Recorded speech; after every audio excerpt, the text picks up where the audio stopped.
저와 여러분이 하나님을 믿는 이유는요, 하나님께서 공의로우신 하나님이시기 때문입니다. 그래서 하나님보다 진실한 것이 없고 하나님보다 바른 것이 없으며 하나님보다 완전한 것이 없습니다. 그래서 우리는 공의로우신 하나님을 믿는 하나님의 자녀입니다. 그래서 이분이 우리와 함께하기 때문에 우리의 생각과 선택 속에서도 자꾸 나도 모르게 공의로운 선택을, 또 진실한 선택을 하게 하십니다. 지난주에 저희 교회가 전북노회에 이제 가입을 완료하게 되었습니다. 그래서 노회 측에서 저희 교회 그 재정 결산을 이제 보고해 달라고 이제 얘기를 하셔가지고 그 보고서를 작성하는데요, 그 재정 내역에 따라 노회에 내는 상해비가 측정이 됩니다.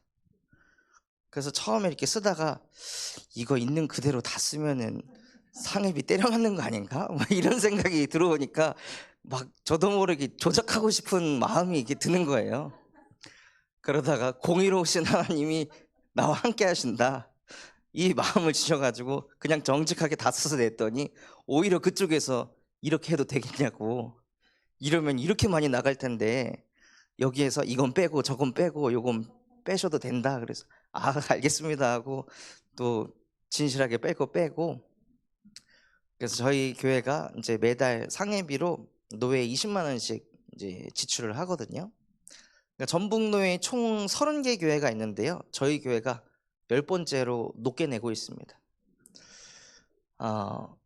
그 공의로우신 하나님이 함께 하시니까요, 그런 작은 선택 속에서도 그냥 내 유익, 내가 원하는 대로 그냥 달려가는 것이 아니라 하나님께서 제 생각과 마음, 영혼을 붙잡으시고 어떤 게 더 공의로운지 바른 것인지 인도해 주시더라고요. 그게 가능하도록 저와 여러분에게 무엇을 주셨냐? 바로 예수 그리스도의 공의를 주셨습니다. 실제 공의롭지 못하고 나도 모르게 내가 하나님 돼서 또 정죄하고 판단할 수밖에 없는 나밖에 모르는 진짜 교만 덩어리 우리를 위해 하나님께서 예수 그리스도를 십자가에 못 박혀 죽게 할 만큼 우리를 사랑하시고 우리와 함께 하시고자 하는 그 공의를 그리스도의 십자가 사건으로 증명하셨습니다. 그래서 그 예수 그리스도께서 우리와 함께 하시기 때문에요, 하나님께서는 우리를 통해 빛을 비추시는 하나님이 되십니다.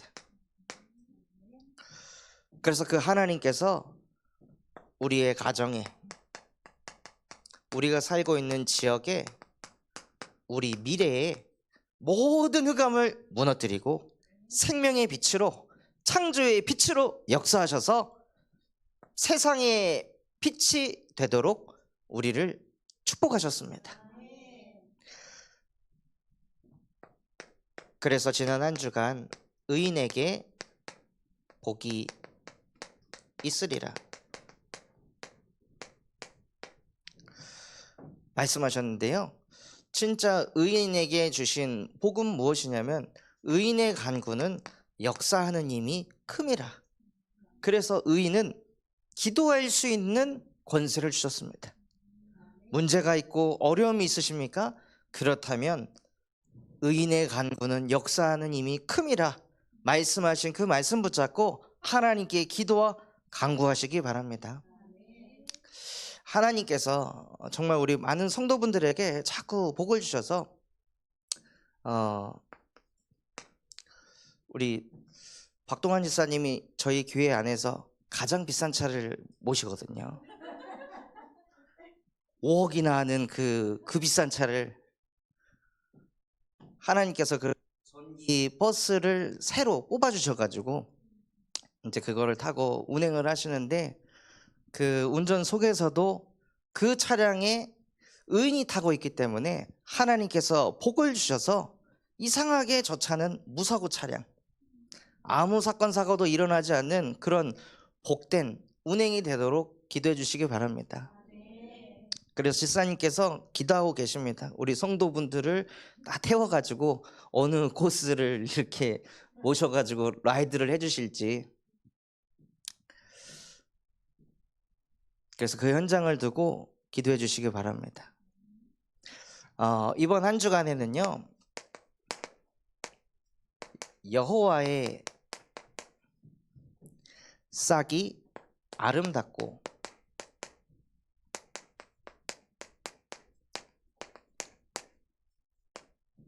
영화로울 것이요,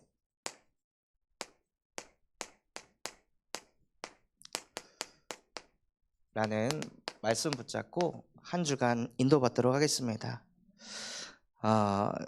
먼저 출애굽기 15장 1절 말씀을 다 같이 한번 보겠습니다.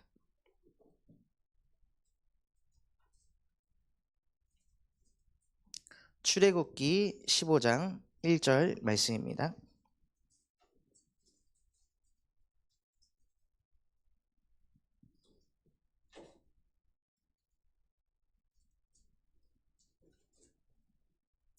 출애굽기 15장 1절 말씀, 창세기 다음 출애굽기입니다.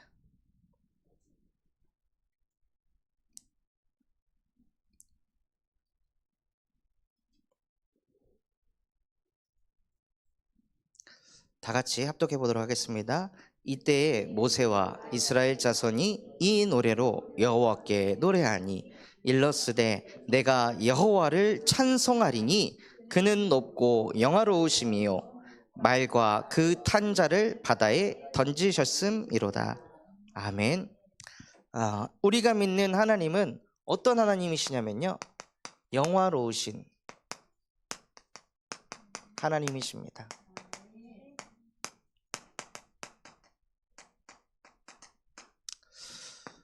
그래서 영화롭다는 것은요, 영광을 나타내고 또 아름다움을 나타낸다는 뜻을 가지고 있습니다. 그래서 위엄이 있고 무게가 있다. 우리가 믿는 하나님은 그렇게 위엄이 있으시고 무게가 있으시고 영광이 빛이 나는 하나님이십니다. 그 하나님께서 우리를 자기의 형상대로 창조하셨기 때문에 우리는 어떤 존재냐면요, 영화로운 존재입니다. 이러한 존재로 창세기 1장 27절 하나님께서 자기의 형상으로 사람을 창조하셨기 때문에 우리 또한도 영화로운 존재입니다. 그것을 실제 누가 누렸냐면요, 창세기 39장 2절에 보면 요셉이라는 사람이 그것을 누렸습니다. 요셉이 말도 안 되게 형들에게 팔려서 노예로 끌려가고 나서 그 노예 현장에서 요셉이 무엇을 가지고 있었겠습니까? 좋은 옷을 입고 있었겠습니까? 부모의 배경이 있습니까? 무엇이 있습니까? 아무것도 없는데요, 여호와께서 요셉과 함께 하심으로 그가 형통한 자가 되었습니다. 우리는 우리도 모르게 우리가 영화로운 존재가 되려고 자꾸 뭔가를 더하고 뭔가를 가져야 되고 뭔가를 갖춰야 된다고 생각하는데요, 이 요셉이라는 사람은 하나로 결론 내린 거예요. 내가 비록 나이도 어리고 가진 것도 없고 이런 것도 없지만 하나님이 지금 나와 함께하고 계신다. 이것을 요셉이 믿었던 것입니다. 그래서 우리도 모르게 나는 나이가 어려서, 나는 나이가 많아서, 나는 배운 게 없어서, 나는 가진 게 없어서 우리도 모르게 자꾸 육신의 것으로 나를 영화롭게 만들려고 하는 모든 불신앙을 그리스도의 이름으로 무너뜨리시고 하나님께서 지금 나와 함께 하십니다. 영화로우신 하나님이 나와 함께 하시기에 나 또한도 어디를 가도 눌릴 것 없고 꿀릴 것 없는 영화로운 존재입니다 하고 나 자신을 자꾸 힘을 주고 축복하시기 바랍니다. 영화로우신 하나님이 함께 하시니까요, 하나님이 그 사람에게 복을 주시고, 그래서 그 복이 임하니 창세기 39장 3절에 보면요, 불신자가 봐도 하나님을 믿지 않는 그 보디발이 요셉을 봤을 때도 야, 저 사람은 하나님이 함께하는 사람이구나, 이것을 보게 하셨습니다. 즉 영화로운 존재가 어떤 사람이냐? 불신자가 봐도 하나님이 함께한다고 느껴지는 사람이에요. 그 사람이 영화로운 존재입니다. 제가 청년 때 이것을 깨닫질 못해가지고 늘 그 작은 키가 컴플렉스가 돼서 맨날 신발에다가 7cm 깔창을 넣어가지고 공중을 걸어 다녔거든요. 그리고 이제 피부에도 자신 없으니까 맨 비비크림 사가지고 비비크림 막 바르고, 머리 하는데 한 30분씩 걸리고, 앞머리 조금 이렇게 안 되면 다시 화장실 가서 머리 감아가지고 다시 세팅하고. 그러니까 저의 존재가 얼마나 영화로운 존재인지 이걸 깨닫지를 못하니까요, 자꾸 그 육신의 것으로 나를 자꾸 포장하고 감추려고 하는 거예요. 그래서 우리의 존재 자체가 얼마나 영화로운 존재인지 깨닫고 하나님과 함께할 때 주변의 불신자가 봐도 저 사람은 정말 하나님과 함께하는 사람이구나 라고 인정받을 만한 그 축복을 누리시기 바랍니다. 그래서 그 사람에게 하나님께서 복을 주셔서 무엇을 하게 하시냐면요, 창세기 39장 5절 말씀처럼 요셉이 보디발 가정에서 일을 하는데요, 요셉이 하는 것마다 복이 임했다고 했습니다. 즉 현장을 영화롭게 만드는 거예요.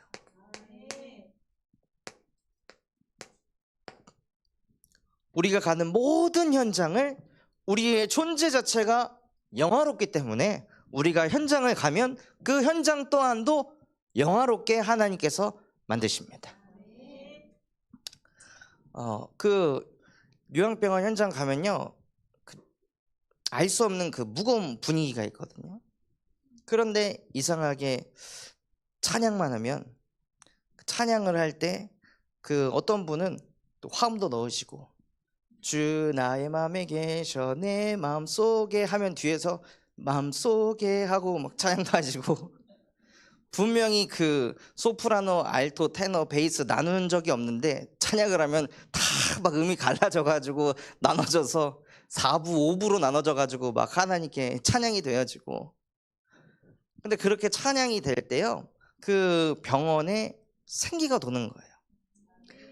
영화로운 존재가 가니까요, 하나님께서 그 현장을 영화롭게 하시더라고요. 그래서 끝난 다음에 이제 간호사분 만나가지고 저희가 다음 주에는 화요일 날 오후 2시에 오겠습니다. 그러니까, 아 그러세요? 그리고 수요일 날도 오후 2시에 또 오겠습니다. 무슨 일 있으세요? 교회에서 전도 캠프를 하는데 그때 와가지고 계속 예배를 드리려고요. 그러니까 아 그러세요? 알겠습니다 하고 이제 체크를 해놓고 다른 사람들에게도 소통하겠다고 이렇게 말씀을 해주시더라고요. 그래서 여러분의 존재 자체가 한 사람만 영화롭게 돼도요, 어떤 현장을 가도 하나님께서 그 현장을 영화롭게 만드십니다. 이 축복을 받았음에도 불구하고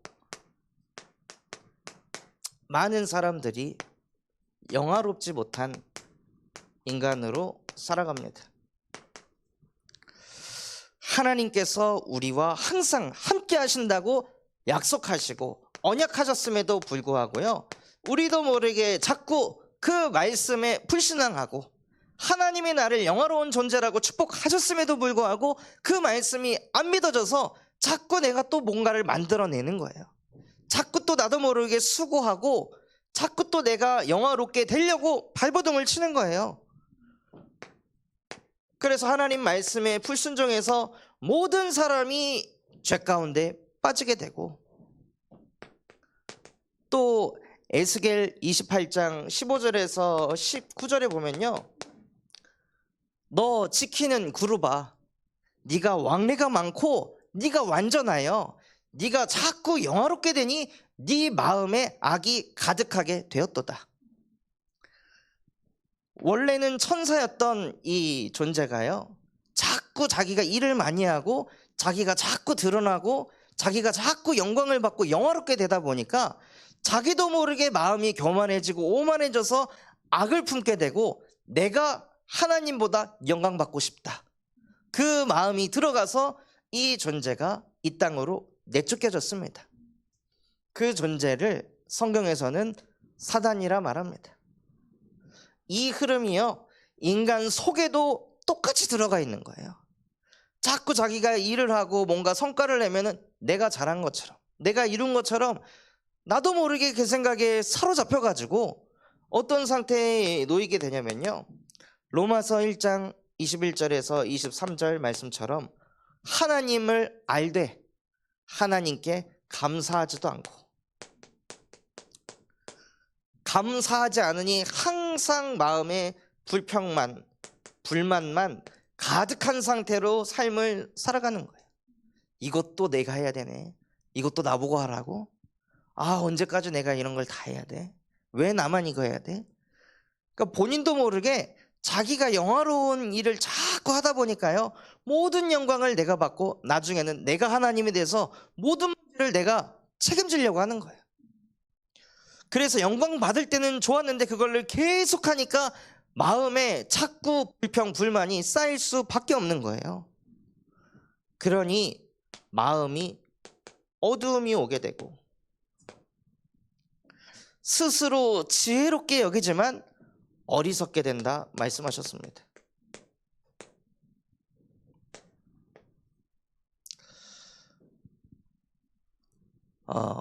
저 또한도 저를 이렇게 봤을 때, 어제도 이제 청암산에 등산을 하러 이제 갔는데요, 이제 목사님이 사무엘 목사님이 쉬고 계셔서 목사님 저희 같이 등산하러 가시죠 해놓고 그냥 끌고 간 거예요.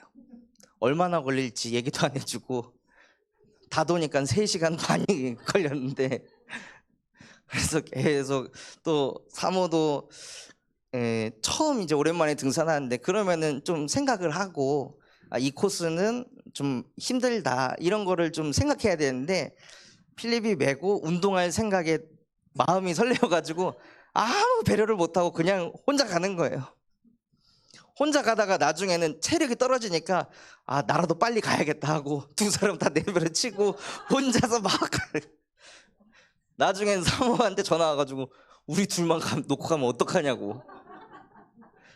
그러니까 저도 나도 힘들어.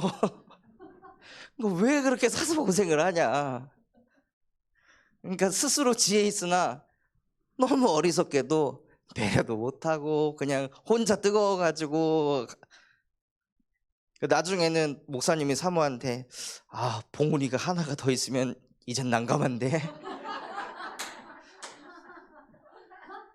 그럴 정도로 혼자 뜨거워서 주변 사람을 힘들게 하는 그 지독한 창세기 3장 문제를 가지고 있거든요.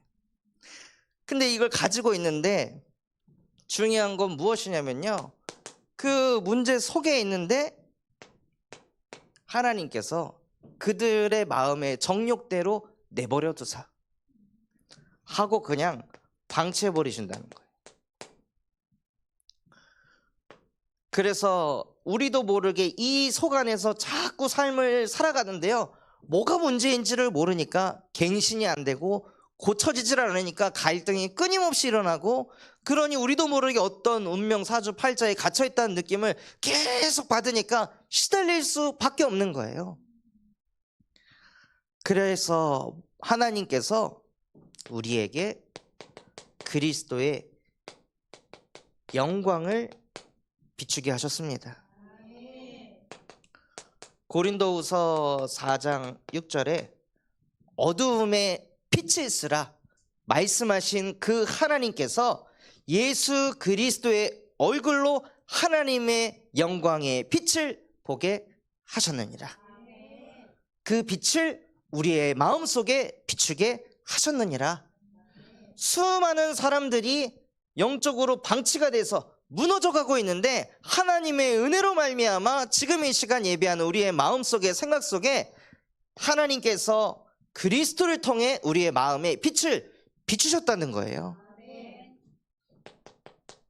그래서 베드로전서 2장 9절에 너희는 택함 받은 족속이요 왕 같은 제사장이요 거룩한 나라요 그의 소유가 된 백성이니 너희를 어둠에서 끌어내시고 그의 아름다운 빛에 들어가게 하시니에 그 아름다운 덕을 선전하려 하심이라 하고 하나님께서 저와 여러분을 택하셨다는 것입니다. 택하셔서 어둠에서 우리를 건지셨는데 어떻게 건지셨냐? 창세기 3장 15절 여자의 후손이 와서 우리도 모르게 자꾸 이 에스겔 말씀처럼 이 땅에 영화롭다가 완전히 타락한 그 흑암에게 사로잡혀서 나도 모르게 내가 하나님보다 더 영화롭게 되려고 하는 그 문제를 가져다주는 뱀의 머리를 여자의 후손이 오셔서 박살내셨습니다. 또 출애굽기 3장 18절 그래서 우리도 모르게 영화롭지 못해서 감사하기보다 늘 불평하고 어두운 생각하고 어리석음 속에 살아갈 수밖에 없던 우리에게 유월절 어린 양의 피를 바를 때 그 모든 저주와 재앙 속에서 넘어간다 축복하셨습니다. 또 이사야 7장 14절 보라 처녀가 잉태하여 아들을 낳을 것이니 그의 이름을 임마누엘이라 하리라. 이는 영화로우신 하나님이 우리와 항상 함께 하심이라. 그래서 우리의 존재 자체가 영화로운 존재가 되도록 만드셨습니다. 이 일들을 통해 예수께서 참 왕이 되어주시고 참 제사장이 되시고 참 선지자가 되셔서 영화로운 인생을 절대 살아갈 수 없는 인간의 근본적인 문제를 십자가에 못 박고 끝내버리셨습니다. 그 예수가 우리의 그리스도이시며 지금도 살아계신 하나님의 아들이십니다. 이 믿음과 신앙이 우리의 삶 속에서 늘 고백되어질 때 음부의 권세가 너를 이기지 못하리라 하고 우리를 반석이 되도록 축복하셨습니다. 그래서 날마다 이 예수 그리스도의 복음을 가지고 나도 모르게 또다시 영화롭지 못한 인간으로 살아갈 때 그때 그리스도의 복음을 선포하고 고백하시길 바랍니다. 이번에 교도소 현장에서 만난 분이 청년 시절에 유학을 갔다가 거기서 마약을 접하게 되고 그러다가 근래에 또다시 사업이 좀 안 돼서 또 마약을 해서 또 이제 군산 교도소에 들어오게 되셨더라고요. 익산에 사시는 분이신데 이제 나이가 55세이시고 근데 자기가 교도소 들어온 것은 친엄마밖에 모르고 와이프하고 자녀들은 중국에 있고 그러니까 아무도 자기가 교도소에 들어온지 모른다는 거예요. 이게 드러나면 너무 부끄럽고 창피하니까 이걸 다 감추고 포장하고 있는 거죠. 그러면서 자꾸 자기 자신을 자책하고 진짜 정신 차려야 되는데 그래서 그분에게 진짜 인간은 공의롭지 못하고 그 공의롭지 못한 인간을 구원하기 위해 하나님이 예수 그리스도를 보내셨습니다. 누가 마약을 하고 싶겠습니까?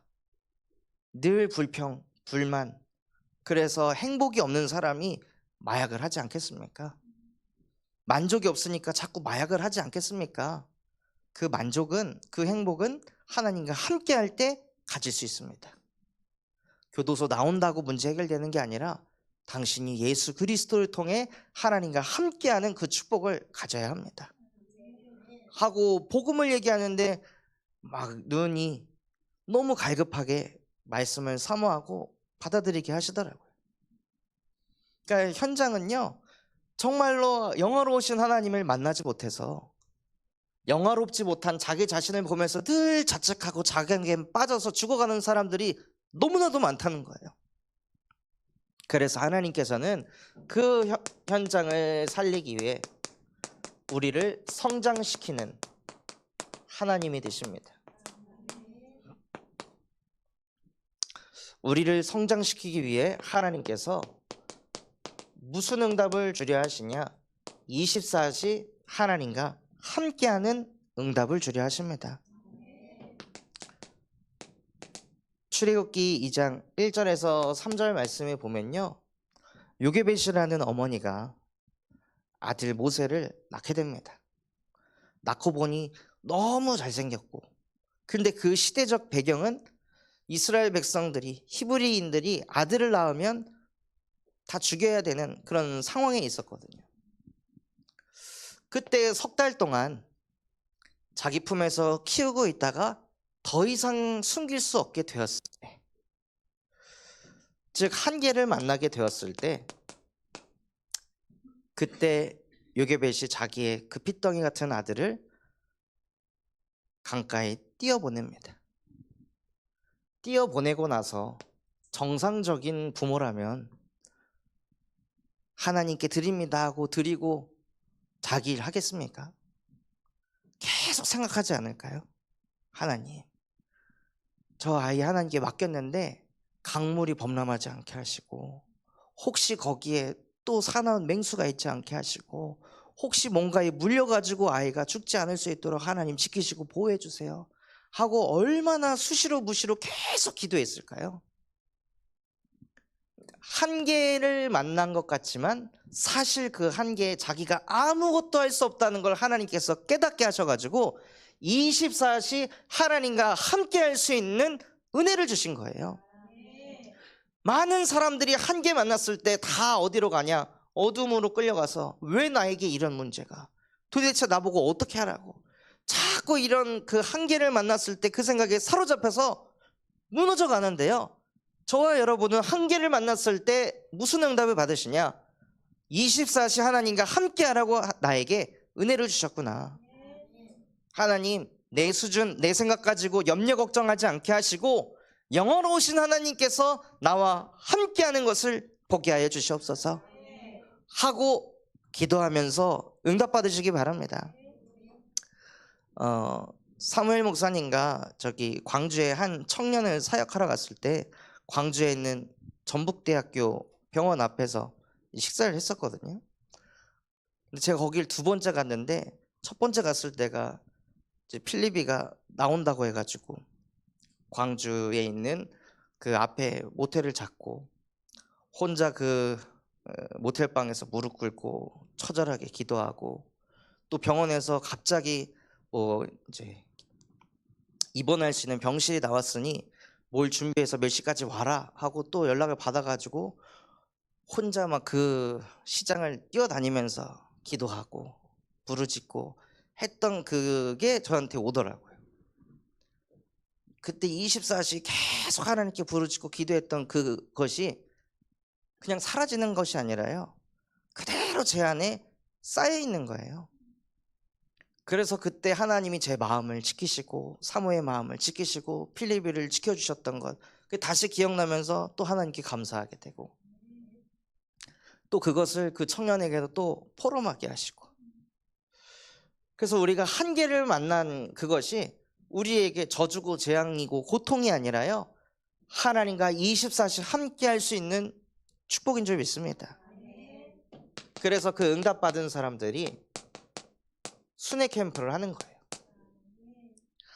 그 순회 캠프를 통해 정말 현장을 두고 24시 기도할 수 있는 제자가 세워지는 것이 이번 캠프의 기도 제목입니다.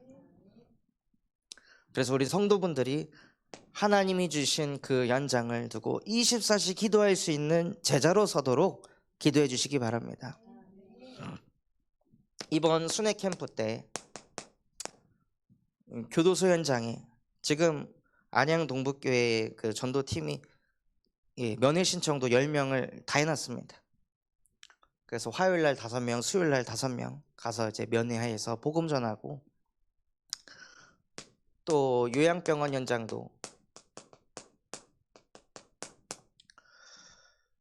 그리고 대학 현장, 아동센터 현장,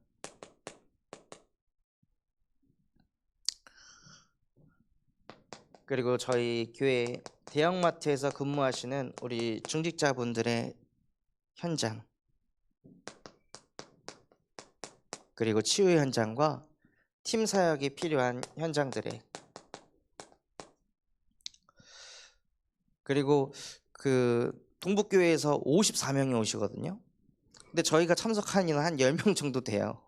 근데 그분들을 다 이렇게 막 현장 데리고 가고 뭘 할 수가 없어가지고 말씀을 드렸더니 저희 분들은 괜찮습니다. 뭐 없으면은 교회 주변 지역 돌아다니면서 복음 전하겠다고 그렇게 이제 얘기를 하시더라고요. 처음에는 54명이 온다 했을 때 마음에 부담이 컸는데 많이 오시니까 한꺼번에 이 현장들을 다 들어갈 수가 있는 거예요. 그래서 이 순회 캠프 때 이 모든 현장에 하나님의 그 영화로우심이 나타나도록 기도해 주시기 바랍니다.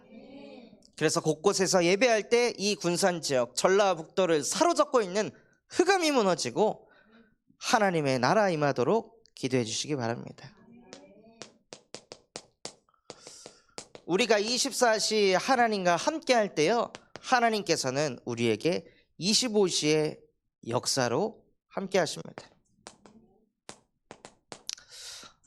우리가 할 수 있는 건 함께 만났을 때 하나님께 그냥 기도하는 것 뿐인데요, 하나님께서는 우리의 시간을 넘어서 무엇을 하시냐? 그 강가에 뛰었던 모세를 하필 공주가 건져내게 하셨습니다. 그래서 그 강가에 떠내려가서 죽음을 맞이할 그 흑암에서 해방을 시키는 역사를 보게 하셨습니다. 우리가 24 하나님께 기도하고 있을 때요, 우리가 절대로 빠져나올 수 없는 모든 흑암에서 하나님께서 우리를 해방하십니다. 흑암에서 빠져나왔다는 것은 우리 안에 불신앙이 무너진다는 거예요. 하나님의 말씀보다 내 생각이 자꾸 더 앞서고 높아지는 그 불신앙이 무너지고, 하나님을 의지하는 것보다 다른 것을 의지하고 있었던 우상이 제거되게 하십니다. 그래서 무슨 응답을 보게 하시냐면 나를 제자로 인도하십니다.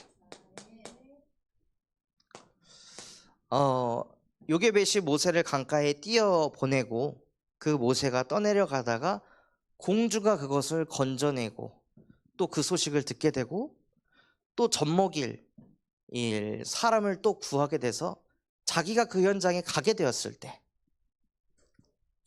요게벳이 무엇을 느꼈을까요? 진짜 하나님의 역사가 이렇구나. 나는 한계 만나가지고 더 이상 내 자녀 못 지킵니다라고 기도했는데 오히려 하나님께서는 나를 왕궁으로 보내셔서 이 모세가 내가 키우는 것보다 훨씬 더 좋은 상황과 이 배경 속에서 자라게 하셨구나. 그걸 보면서 요게벳이 제자로 서는 거예요. 그리고 하나님께서는 우리에게 영원한 응답을 주십니다. 그 응답이 무엇이냐? 출애굽기 3장 12절에 하나님이 모세에게 이르시되 내가 반드시 너와 함께 할 것이다. 영원한 응답이 무엇이냐면요, 하나님이 우리와 함께 하신다는 겁니다. 그 하나님은 영원하신 하나님이시기 때문입니다. 그래서 우리와 함께 하시면서 무엇 하시냐? 내 말이 너희 안에 거하면 참 제자가 되고, 그래서 우리를 제자 삼으셔서 현장에 제자 세우는 응답을 주십니다.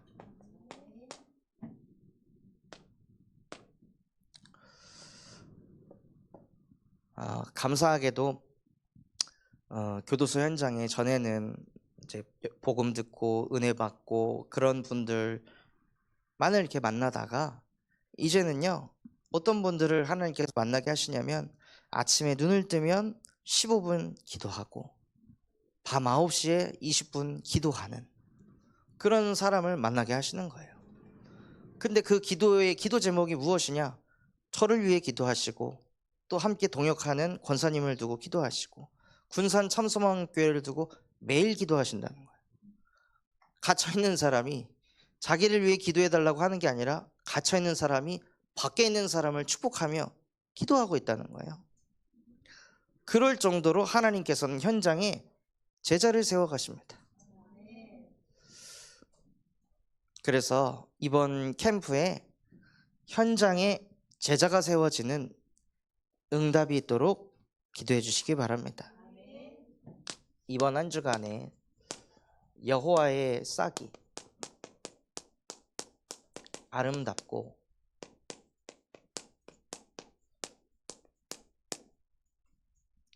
영화로울 것이요 말씀하셨는데요. 이사야 4장 1절에 보면 그 날에 라고 되어 있습니다. 그날이 어떤 날입니까? 이사야 3장 24절에서 26절 말씀처럼 시온이 무너진 때입니다.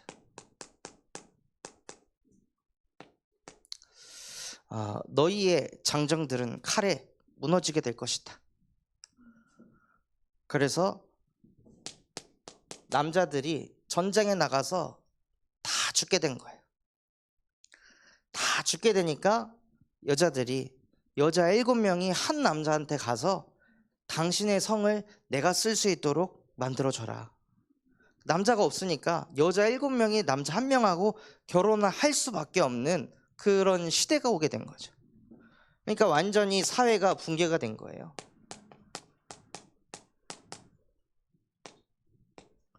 그리고 남자가 없으니 그 시온의 딸들의 목이 뻣뻣하고 그렇게 교만했던 그 모든 여자들이 교만이 붕괴가 되었습니다.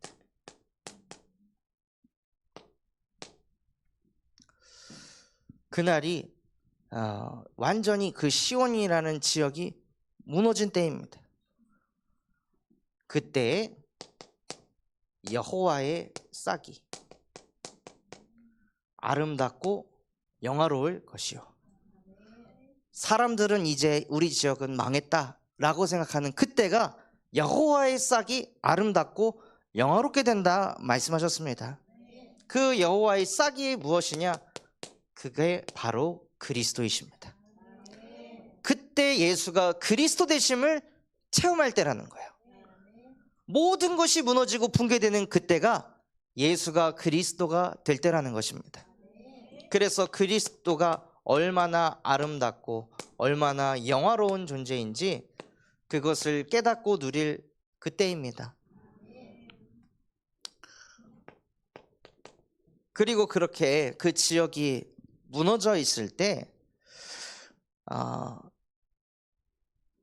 하나님께서는 그 땅에 솟아는 이스라엘의 피난자를 위하여 영화롭고 아름다울 것이며, 그렇게 다 교만과 전쟁에 무너져 있는 그때에 하나님께서 남은 자를 위하여 땅의 소산을 얻게 한다고 말씀하셨습니다. 다 무너지고 쓰러질 때, 안 된다고 할 때, 이제는 우리나라 경제 더 이상 회복 안 된다 라고 막 절망 속에 빠져 있을 때, 아니, 이때 여호와의 싹이 아름답고 영화롭게 될 것이다. 믿음 가진 그 사람들, 그 남은 자를 위하여 하나님께서 그 땅의 소산을 더하신다 말씀하셨습니다. 또 3절 말씀에는요, 시온에 남아있는 자, 예루살렘에 머물러 있는 자, 곧 예루살렘 안에 생존한 자 중 기록된 모든 사람은 거룩하다 칭함을 얻으리니. 다 그 시온이 안 된다고 하니까 떠나고 도망가고 이젠 끝났다라고 생각하는 그때에 하나님께서는 남은 자를 두시고 그 남아있는 모든 자를 가르켜서 거룩하다 축복하셨습니다. 그래서 지금 이 시간 예배하는 저와 여러분이 하나님께서 이 땅에 남겨놓으신 남은 자인 줄 믿습니다. 그리고 하나님께서는 무슨 일을 하시냐? 영화로운 일을 행하십니다. 4절 말씀에 보면요, 이는 주께서 심판하는 영과 소멸하는 영으로 시온의 딸들의 더러움을 씻기시며 예루살렘의 피를 그 중에서 청결하게 하실 때가 됨이라 하고, 하나님께서 우리의 더러움을 씻기시고